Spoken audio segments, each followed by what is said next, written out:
après Dieu, c'est le photographe. Si un conseil peut donner à quelqu'un, là, trouve d'abord ce qui te passionne. Maintenant, il faut suivre une formation. Moi, on m'a dit un jour, ne fais pas les choses parce que ça te passionne. Tu vas passer ta vie à faire un travail que tu n'aimes pas. Et tu vas vieillir, tu auras des regrets. C'est pas parce que tu as fait informatique que tu dois forcément devenir développeur d'application. Là, vous me touchez. Hein. Moi, j'ai fait un bac littéraire. Bon, ça a quoi avoir une photographie? Je fais pour faire. Parce qu'on t'a dit, il y a l'argent dedans. Exactement, c'est ce qu'on m'a dit. En fait, il y a beaucoup de choses qui nous influencent. Soit les parents, peut-être ton grand frère a fait informatique, on dit va faire aussi. Peut-être ton papa est médecin, on dit bon, dans notre famille là, les filles doivent être tant, ou bien les filles doivent faire tel boulot.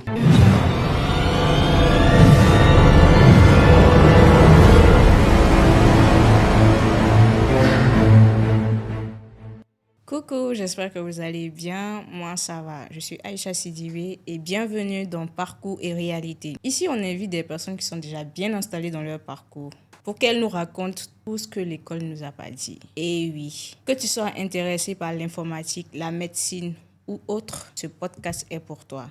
Pas de théories compliquées, juste du concret. Qu'est-ce que l'école ne t'a pas dit? Ils vont nous parler de leur réussite et même leurs galères. Et oui, le but, c'est simple, c'est de pouvoir faire de bons choix. Alors, nous allons découvrir notre invité. J'imagine que vous êtes vraiment impatient de savoir c'est qui. Nous sommes aujourd'hui avec 3B. Alors, monsieur 3B, comment vous allez? Ça va super bien chez vous. Ça va, merci. Vous pouvez vous présenter? Alors, je suis Bassoun Badois Benoît. C'est ça qui fait juste les 3B. Je suis un entrepreneur pluridisciplinaire. Je suis photographe, graphiste, droniste, vidéaste. Je suis enseignant en photographie. Là, ça fait beaucoup, hein? Donc, vous allez nous parler un peu de votre parcours après vos études, vos formations. Qu'est-ce que vous avez fait concrètement? J'ai fait le baccalauréat série littéraire au lycée classique. Donc, j'ai obtenu mon baccalauréat là-bas. Et après le baccalauréat, j'ai fait une licence en communication visuelle. Puis ensuite, j'ai fait un master spécialisé en photographie. Et après vos études, comment s'est fait l'insertion dans le métier professionnel? Je suis dans le domaine de la photographie, de la communication et tout ça. Mais avant même d'aller, on va dire, à l'université, j'étais déjà plus ou moins, je m'y connaissais un peu, on va dire, en design graphique et en illustration. Donc, je faisais les petits dessins, les cartoons. C'était déjà là, quoi. Voilà, je faisais déjà les petites affiches et tout ça. Je collaborais même avec des imprimeries. Je faisais les dessins et eux, ils imprimaient sur les t-shirts. Donc, je faisais déjà ça, on va dire, en première, terminale. Je faisais déjà ça. Après le baccalauréat aussi, je faisais ça avant d'aller à l'université. Et petite anecdote, quand j'ai eu mon bac, j'ai été orienté à Boaké en anglais. Oh. Mais en fait, je ne voulais pas aller à Boaké. Donc, je voulais faire une réaffectation pour venir à Abidjan. Et quand j'ai fait la réaffectation, je suis parti à l'université de Cocody pour faire l'espagnol. Ah, intéressant. Parce qu'il n'y avait plus de place. Anglais, espagnol, ok. Il n'y avait plus de place en anglais, disons comme ça. Donc, je suis allé pour faire l'espagnol. Et durant mon parcours, on va dire l'espagnol, je faisais déjà le graphisme, tout ça à la maison. Donc, même à l'école, à l'université, là, je faisais des affiches pour les gens, je vendais. En fait, je gagnais un peu d'argent, les 3 000. On faisait affiches 3 000 avant, les logos 2 000. Donc, je faisais déjà des petits trucs comme ça. Un gombo, quoi. Voilà.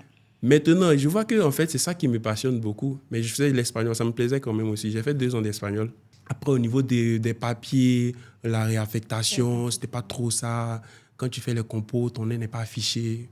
Du coup, j'ai dit, bon, c'est mieux, je vais aller m'inscrire dans une école pour faire ce que je sais faire. Et c'est comme ça que je suis allé à ESMA pour la communication visuelle. Donc, j'ai fait une licence là-bas. Donc, vous avez vraiment suivi une formation. Exactement. Mais je suis plus allé dans l'école pour pouvoir me professionnaliser. Ouais. On va dire comme ça. Il y avait la base. Exactement. En fait, le truc, c'est d'avoir déjà la base. Donc, c'est de savoir déjà ce qu'on veut faire et puis de s'orienter. Donc, je me suis orienté directement pour faire la communication visuelle. Donc, comme je disais, au niveau du parcours, donc je faisais déjà ça avant d'aller m'inscrire à l'école. Et avec l'école, ça s'est plus professionnalisé. Mais je continuais déjà de faire mes affiches et tout ça avec les entreprises. C'est quand même intéressant, hein, l'espagnol, l'anglais, ensuite ça. Okay. Et mais c'est quoi concrètement 3B? 3B, en fait, c'est une entreprise de de création et de production audiovisuelle que j'ai moi-même créé. Donc, je suis le fondateur de 3B Studio, qui est plus spécialisé dans l'imagerie, on va dire comme ça. Donc, tout ce qui est photographie, vidéo, design graphique, la communication en gros. Parce qu'aujourd'hui, de plus en plus dans notre monde, là, on a besoin de l'image. L'image circule beaucoup, que ce soit les entreprises, les ONG, les institutions, les particuliers, les artistes. Tout le monde a besoin de communiquer. Mais il faut communiquer de la bonne manière et surtout avoir de belles images aussi. Et donc, nous, on s'est donné pour rôle de pouvoir aider ces personnes-là qui n'avaient pas forcément des images qui mettaient bien en valeur leur image, leur communication. Donc, c'est pouvoir les aider dans ce sens-là. Donc, c'est en gros ce que 3B fait. Je vais venir vers vous, je pense. Je vous attends. Et comment se passe la communication avec la clientèle? Est-ce que vous avez un type de client fixe ou vous êtes partout, vous êtes accessible à tout le monde? Comme je dis, en fait, on travaille beaucoup plus avec les entreprises. Donc, on a beaucoup d'entreprises avec lesquelles on travaille comme Corley, Total, AFG, l'Institut Goethe. On travaille beaucoup avec certaines institutions aussi. On travaille avec des particuliers et des artistes également. Donc, on travaille avec tout le monde, en fait. Mais c'est plus avec des entreprises. Mais il y a des particuliers aussi qui nous contactent pour pouvoir faire leur boulot. Donc, on travaille en gros avec tout le monde. J'imagine que ça n'a pas été toujours aussi facile pour vous. Il y a quand même eu des difficultés. Au début, dans vos débuts, comment ça s'est passé? Et jusqu'à présent, est-ce que vous rencontrez des difficultés encore? Mais même la vie me fait des difficultés, surtout dans notre domaine. Comme je suis principalement dans la photographie, je vais peut-être parler uniquement des difficultés qu'on rencontre souvent dans la photographie. Avant, dis à tes parents que tu veux devenir photographe. Ça, oui.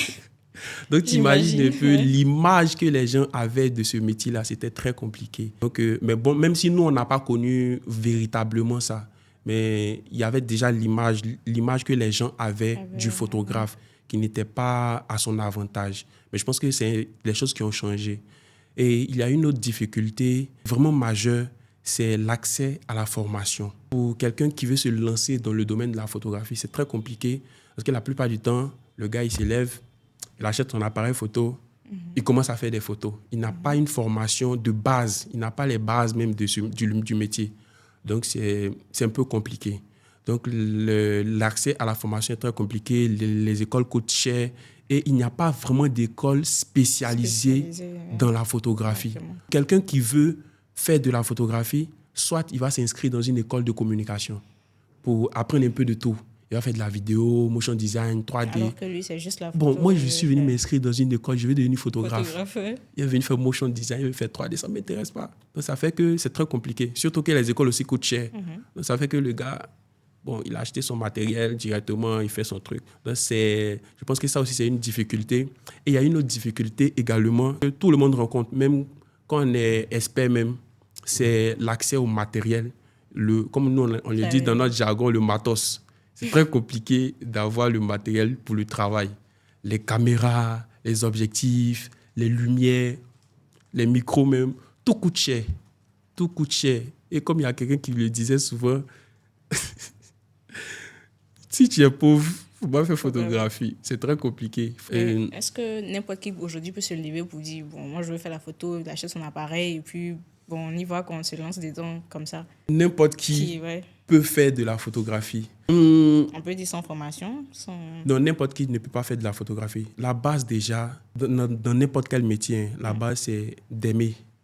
C'est d'aimer la chose. C'est de vraiment avoir l'amour du métier. Donc, être passionné. Il faut vraiment aimer le métier passionnément. C'est-à-dire que ça doit être ta passion. Tu dois vivre. Quand tu te réveilles le matin, là, tu respires la photographie. Quand tu ne fais pas ça, tu n'es pas à l'aise. Tu as déjà vu des gens, souvent, ils démissionnent de leur métier. C'est-à-dire que le gars, il est DG quelque part là-bas. Surtout sur les blancs, on voit beaucoup. Le gars, il est DG. Hein, et puis, il démissionne. Il dit que lui, sa passion, c'est d'observer les insectes. En fait, ça doit être comme ça. Le truc doit brûler en toi. Tu dois te dire que c'est quelque chose qui me passionne. Et quand ça te passionne, forcément, tu vas réussir dedans. Tu vas te donner les moyens de pouvoir réussir. Donc, n'importe qui ne peut pas être photographe. La première personne qui peut être photographe, là, c'est le passionné. Peut-être que je peux être photographe aussi. Hein. Ah, si tu es passionné, hein. Ouais. Mais il ne faut pas venir dans le métier pour venir chercher de l'argent, quoi. Parce que le n'importe qui, là, ce sont les gens qui aiment l'argent. Si tu te mets en tête que tu viens dans le métier pour gagner de l'argent, même s'il y a de l'argent à se faire, mais si tu viens pour chercher de l'argent, tu ne vas pas durer dedans. Tu vas venir un moment, quand tu vas voir que ça ne marche pas. En fait, toi, tu n'es pas un photographe. Tu es un businessman. C'est ça. Tu viens faire ton business dans la photographie. Quand il n'y a pas l'argent, tu laisses. Or, quand tu viens en tant que photographe, c'est vrai que tu es passionné, mais il faut venir avec un esprit entrepreneurial. Et avoir comme ça, on se dit, c'est pas si compliqué que ça. On voit les images des gens qui disent ça. Hein. On voit ça sur les réseaux tout le temps. Ouais. Des gens qui n'ont pas la culture même de la photo. Parce que la photo, là, ça ne limite pas à prendre le boîtier, aller dans l'événement, appuyer sur le bouton. C'est vrai que la compétence technique, là, ça compte. Faut appuyer le bouton et tout ça. Mais au-delà de ça, il y a cette créativité qu'il faut avoir. Parce que le photographe, c'est quelqu'un qui arrive à figer le temps. Après Dieu, c'est le photographe. Oh. Qui arrive à figer le temps à part le photographe? Les photos de Félix Houphouët-Boigny, de notre fait Félix Houphouët-Boigny, en son temps, on arrive toujours à voir ces images qui sont là. Il y a un masque récemment qu'on nous a ramené là. Il y a une image qui circulait. Il y a un photographe qui a pris ça. S'il n'y avait pas de photographie, on faisait comment? Donc, le photographe, c'est celui qui arrive à stopper le temps un instant. Et puis, c'est pour toujours. L'image ne va plus bouger. Donc, il a ce pouvoir-là. Ce n'est pas juste venir appuyer sur le bouton. Le photographe, c'est celui qui arrive à raconter une histoire. Il y a toute une histoire derrière. Il y a toute une histoire derrière l'image. Ce n'est pas juste venir, il vient appuyer des boutons pour faire des photos. Après, on voit que ton image même n'a pas de message. Il n'y a pas d'âme derrière. Et ça, c'est déplorable pour moi. Qui parle de difficultés parle d'avantages. J'imagine que quand même, vous avez galéré et tout, mais il y a quand même eu des avantages. Les gars, il y a l'argent de photographe. C'est vrai qu'il y a de l'argent dedans. Il y a beaucoup d'avantages dans le métier. L'un des principaux avantages dans la photographie, c'est la rencontre avec les gens. On rencontre l'humain. Ouais. En tant que photographe, tu as la possibilité de rencontrer n'importe qui dans le monde. Tant que tu as cette opportunité, tu peux même rencontrer le président. Il y a des gens qui n'ont jamais rencontré Il y a des gens qui n'ont jamais rencontré le président. Tu peux photographier le président, des ministres, des directeurs, des DG d'entreprise, des gens même que tu n'as jamais imaginé que tu allais rencontrer. Il faut avoir un niveau quand même. Mais oui, c'est pourquoi il faut travailler. Tu vas pas prendre le photographe du quartier et puis il va aller prendre la photo du président. Mais c'est pourquoi il faut se professionnaliser en fait. Il faut pas... En fait, il faut avoir une vision à long terme. Ouais. Quand tu as une vision à long terme, quand tu viens en fait en tant que... C'est pourquoi il a dit qu'il faut venir en tant qu'entrepreneur dans la photographie. Pas venir faire du business. Quand tu viens en tant qu'entrepreneur, tu as une mission en fait.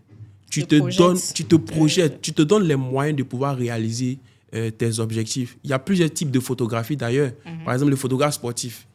Il a la possibilité de rencontrer des joueurs. Récemment, on a vu avec la CAN, ceux qui sont allés faire la photographie sportive, ils ont rencontré plusieurs joueurs, ils ont eu des opportunités là-bas. En tant que photographe aussi, des fois, on se rend dans des événements où, par exemple, le ticket d'entrée de l'événement coûte 200 000 francs.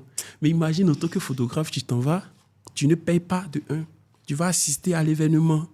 Tu vas écouter les conseils des panélistes, des directeurs qui seront là. Tu as cette facilité-là de pouvoir être en contact avec les gens. Et en tant que photographe aussi, on voyage beaucoup. Pour certains types de photographie, bien sûr. On découvre le monde, on peut voyager à l'intérieur du pays, comme à l'extérieur. On dirait qu'il y a plus d'avantages que de difficultés. Oui, c'est comment? C'est si tu regardes les avantages pour venir là. Mais c'est ça, le bonheur, on cherche, non? Il faut venir. Si tu as regardé les avantages pour venir, toi, tu es devenu businessman. Il ne faut pas regarder les avantages pour faire un métier. Oui. Dans tous les métiers, il y a les avantages. N'importe quel métier dans le monde, il y a des avantages. Donc, il ne faut pas regarder des avantages. Sinon, si tu regardes les avantages, quand tu vas venir, tu ne vas pas avoir ces avantages-là. Tu seras découragé puis tu vas abandonner. Est-ce que tu as un mot pour encourager les gens à venir, ceux qui veulent se lancer mais qui n'arrivent pas, qui se disent, si je fais, mais et si, ils ont tellement de questions qu'ils ne savent pas se lancer, s'ils peuvent se lancer dedans ou pas? En fait, le truc, c'est pourquoi est-ce que tu hésites? Pourquoi est-ce qu'on hésite? Quand tu hésites, là, il y a un problème. Donc, le truc, c'est pas que quelqu'un va venir, peu importe les conseils, les mots de motivation, les vidéos que tu vas regarder, ça peut pas changer ton mindset tant que toi-même, tu te remets pas en question. Donc, c'est quelque chose qui se travaille à l'intérieur d'abord. Donc, toi-même, là, tu dois t'asseoir, te demander, qu'est-ce que je veux faire? est-ce que je veux devenir photographe? Est-ce que ça me passionne? Est-ce que c'est ce que je veux faire concrètement? Si tu as trouvé la réponse à ta question, je pense que tu n'auras pas de difficulté à te lancer. Donc, la première des choses, là, c'est de se remettre en question. C'est de se poser les questions, de savoir ce qu'on veut faire, où est-ce qu'on veut aller. Quand tu trouves ce qui te passionne dans la vie, tu te lances. Mais quand tu n'as pas ce mindset, quand tu n'as pas cette idée-là de te dire, tu te lances, que tu attends les gens pour venir te coacher, c'est vrai que quelqu'un peut te dire, OK, viens à me suivre, attraper mon sac pour devenir photographe et tout ça. Mais quand tu vas commencer là, tu vas voir que finalement, ce n'est pas ce que tu veux faire. C'est pas ce que tu veux. Si un conseil peut donner à quelqu'un là, trouve d'abord ce qui te passionne. Maintenant, il faut suivre une formation. Moi, on m'a dit un jour, ne fais pas les choses parce que ça te passionne. On t'a dit de ne pas faire les choses parce que ça te passionne. Oui. Il faut faire les choses par rapport à quoi? C'est du moment que ça te rapporte, là, c'est ça. Hein? Parce que bon, ça te passionne, ok, bon, tu gagnes rien dedans, c'est comment? Tu fais comment? Trouve d'abord ta passion et fais de ta passion un métier. Si ta passion, c'est d'observer les insectes, faut trouver un moyen pour que l'observation des insectes, là, ça puisse te rapporter de l'argent. Sinon, finalement, tu vas passer ta vie à faire un travail que tu n'aimes pas. Et tu vas vieillir, tu auras des regrets. Je pense que la difficulté se trouve là. Comment trouver quelque chose qui te passionne? Il y a un conseil que je donne. Comment est-ce que tu fais pour trouver quelque chose qui te passionne? Pose-toi la question. Quand tu es là, c'est quoi, si tu ne fais pas, ça te démange? On doit retenir que ce n'est pas parce que tu es allé à l'école, tu as fait la médecine, que tu dois devenir médecin. Exactement, c'est vrai. Et un de mes mentors qui fait de très belles photos, il fait de la création photo, IA, il fait de la manipulation photo, ce genre de choses. Il transforme les personnages bibliques non pas en IA, il transforme les personnages, il fait des shootings réels et puis il fait du photomontage dedans. Il transforme ces personnages bibliques selon la conception. Par exemple, les bibles sont blancs, lui prend les noirs pour faire des choses. Mais lui, par exemple, il a fait la médecine. Mais aujourd'hui, il fait un métier qui n'a rien à voir avec son domaine. La filière, par exemple, qu'il a fait à l'école, ça le sait parce qu'il voit au niveau de l'anatomie, ce genre de choses, ça l'aide dedans. C'est pas parce que tu as fait informatique que tu dois forcément devenir développeur d'application. Ah, là, vous me touchez. Parce que moi, de base, j'ai fait l'informatique. Mais bon. Parce qu'en fait, le problème vient d'où? C'est qu'à l'école, déjà, là, il y a un problème. Vraiment. Au niveau des inspecteurs d'orientation, ils n'orientent pas bien les gens. On te dit, si tu as fait série D, tu dois faire une filière qui est scientifique. Qui est scientifique, c'est ça. Moi, j'ai fait un bac littéraire. Bon, ça a quoi à voir avec photographie? J'allais demander. Ça n'a rien à voir avec la photographie. Donc, c'est pas parce que tu es parti à l'école, tu as tout fait. C'est vrai qu'au départ, on n'est peut-être pas bien orienté, mais au fur et à mesure de ton parcours, il y a des gens qui trouvent rapidement... Qui veulent faire. Voilà, ils trouvent rapidement leur passion, quelque chose qu'ils aiment faire. Il y a des gens aussi, ça prend du temps. Mais le temps que ça prend, en tout cas, tu vas trouver. Si tu cherches, tu vas trouver. Réfléchis simplement. Demande-toi, qu'est-ce que j'aime faire quand je le fais? Pas qu'est-ce que tu sais faire même. Il y a des choses que tu peux savoir faire, mais qui ne te passionnent pas. Tu peux savoir faire des choses, mais tu n'aimes pas, mais tu sais le faire. Mais il y a des choses, quand tu ne fais pas, là, tu n'es pas à l'aise. Ou bien quand tu es en train de le faire, là, tu es dans un mood. C'est comme si tu ne travaillais pas. Comme si tu t'amusais. Et même quand on te paye à la fin, tu n'as pas l'impression que c'est un salaire qu'on te donne. Moi, il m'arrive de faire des boulots, je m'en vais travailler, et puis à la fin, tu vois un virement sur ton compte. Ça me dit rien. Ça me dit rien. T'as su. Sérieusement. Parce que imagine, il m'a fait un boulot de peut-être 2 heures, même toute une journée, et puis la plupart du temps, peut-être on va te payer un mois après. Tu reçois un virement. Tu es là même là. Tu as oublié même que tu as déjà fait le travail. Donc, fais quelque chose que tu aimes, qui te passionne. C'est ça la base de la vie, c'est tout. Ouais, moi, comme ça, comme j'ai dit, j'ai fait 3 ans d'informatique. Mais aujourd'hui, je suis assise ici devant un photographe. Bon, je sais pas. Donc, tu vois que, par exemple, tu as ce potentiel-là pour pouvoir faire l'animation. J'essaye, merci. Donc, si tu penses que c'est ce que tu aimes... je me sens mieux ici que m'asseoir coder les informaticiens. Que coder, genre, à cause des virgules, ta tête va chauffer. Tout ça, donc... Tu vois, non?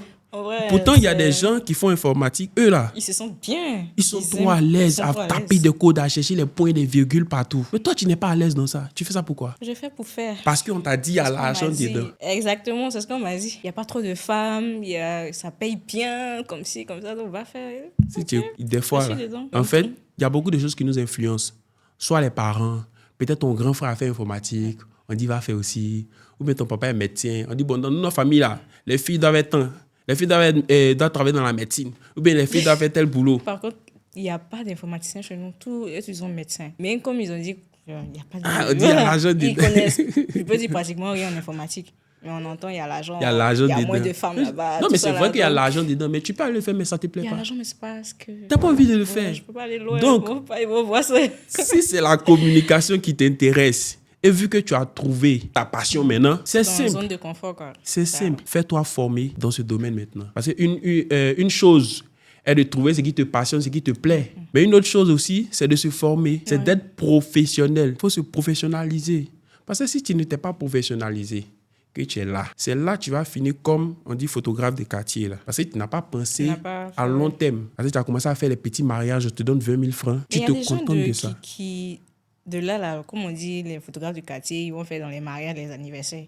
Et puis ils montent, hein. On lui va dire, mais ils n'ont même pas fait vraiment de formation de ça. Mais, comme on dit, ça sort, hein. Ils font ça comme ça. C'est la vision. C'est la vision. En fait, la formation, elle n'est pas que académique, hein. Pas uniquement d'aller à l'école. Parce que ici, c'est des diplômes, on regarde. Bon, si pas fait de... C'est vrai que le diplôme compte. Moi-même, d'ailleurs, si je suis allé à l'école, parce que je cherchais diplôme. Par exemple, j'ai fait mon master en photojournalisme pour que je puisse être un griffe professionnel, on va dire comme ça. Parce que quand tu es diplômé d'un domaine, c'est différent de quelqu'un qui vient juste dire en griffe, j'ai appris ça sur le tas. D'ailleurs, même, j'aime pas ce thème-là. Il y a une certaine différence. Moi qui ai appris avec un niveau académique, on m'a appris certaines choses que tu vas demander, par exemple, à un photographe, c'est quoi le triangle d'exposition? Il sait pas. Pourtant, il fait de très belles photos. Il est très fort, mais il ne sait pas ce qu'on appelle un triangle d'exposition. Pourtant, il l'utilise. Ça même, c'est long. Tu as demandé à un photographe même, c'est quoi on appelle la photographie. Qu'est-ce que la photographie? Le B à bas. Le B à bas, oui.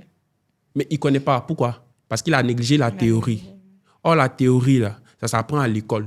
Ou soit, tu vas faire des recherches sur Internet, des formations vidéo et tout ça, pour pouvoir apprendre ça. Mais on néglige le côté académique, là, on se lance directement et on veut aller faire la photo directement. On se lève, l'appareil, tac, tu commences à faire les photos.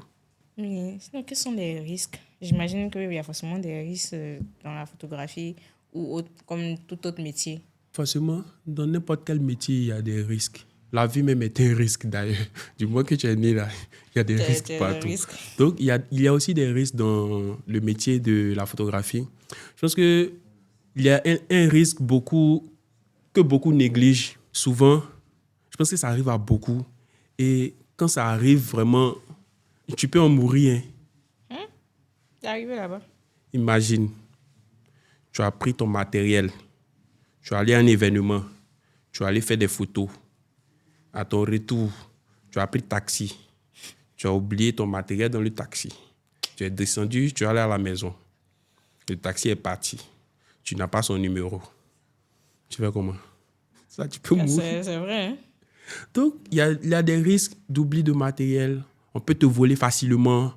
Imagine, tu as ta caméra de 2 millions en train de faire photo à un mariage, par exemple, et il y a une tante qui quitte là-bas et fait filmer son téléphone.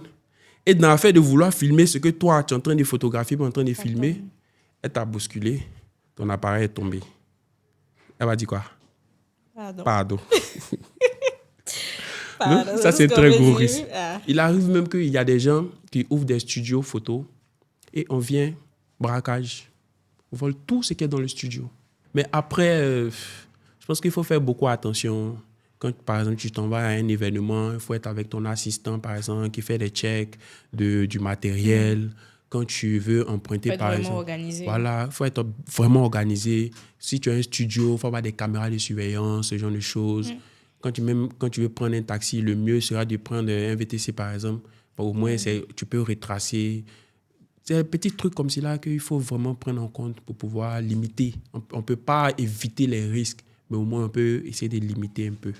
Est-ce qu'avec vos clients, c'est facile, vous interagissez facilement, c'est pas compliqué? Il y a des clients là. Bon, je peux dire, moi, il y a eu la chance d'avoir de très bons clients, que je les salue d'ailleurs. Moi, j'ai des très bons clients avec qui je collabore, qui ne sont pas compliqués. Il peut arriver qu'on ne s'entende pas sur certaines choses, mais ça va, quoi.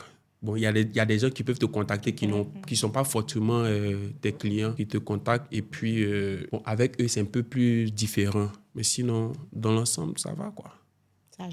Ça gère. Ce qu'on demande, un mot de fin pour ceux qui peut-être ont suivi, qui veulent devenir peut-être comme toi, mais qui ne savent pas comment commencer, par où aller, En fait, ils sont perdus, comme on dit. Je ne sais pas si vous avez un mot de motivation pour eux. Je pense que j'ai déjà dit ça. Hein. Donc, si tu veux te lancer dans la photographie, il faut d'abord que ce soit quelque chose que tu aimes, que ce soit ta passion. Il faut vraiment aimer ça avant de te lancer. Il faut vraiment aimer. Ensuite, il faut se faire former. Les gars, pardonnez, il ne faut pas aller acheter un appareil. Tu commences à faire photo d'un événement. Il faut te faire former. Il faut suivre une formation. D'ailleurs, j'ai fait des formations photographie, vous pouvez venir vous inscrire. C'est cool. Donc, faites-vous former vraiment. Suivez des formations qui vont vous aider à aller un peu plus vite que ceux qui, en grève, me disent j'ai appris sur le tas. Ils ont encore plus de difficultés. Et si vous êtes un jeune, que vous voulez vraiment vous lancer dans la photographie, j'aime dire un truc, un conseil que j'aime donner. Dans le monde du travail, là, il y a quelque chose qu'il faut retenir. On travaille pour deux choses. Dans le monde du travail, quand on s'en va en entreprise, quand on s'en va travailler, c'est soit pour deux choses. Soit c'est pour apprendre, ou soit c'est pour gagner de l'argent. Quand tu t'en vas en entreprise, là, soit tu t'en vas pour apprendre en tant que stagiaire, pour apprendre, ou soit tu t'en vas pour chercher ton argent. C'est-à-dire que tu as déjà appris, tu as déjà la connaissance, donc tu t'en vas pour chercher ton argent.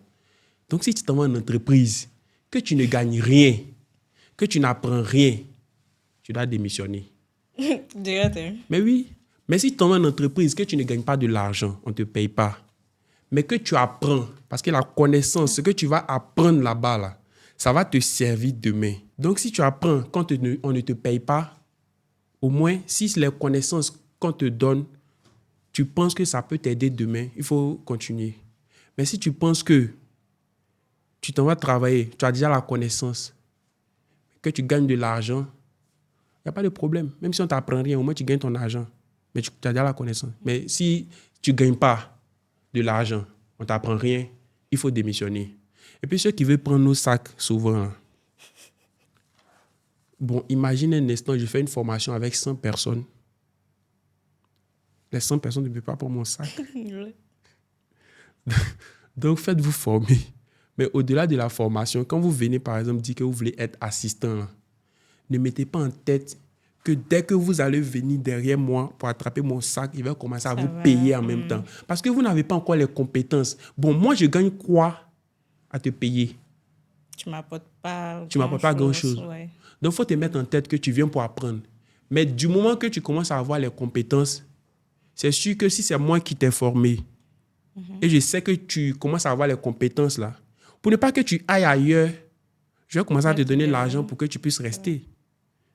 Maintenant, si ton objectif, c'est de venir gagner de l'argent, bon. C'est autre chose. Là, c'est sûr que quand tu as pris mon sac une fois, deux fois, il n'y a pas payé ton TP là.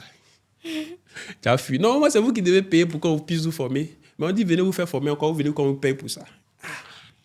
Ça. Donc, faites-vous former, suivez des formations, c'est très important. Aimez le métier. C'est tout ce que je peux vous dire. Merci beaucoup d'avoir partagé votre expérience avec nous. C'était 3B Studio et à très bientôt. Je suis sûre que vous n'allez pas quitter ici sans des réponses à vos questions. À bientôt pour un nouveau podcast.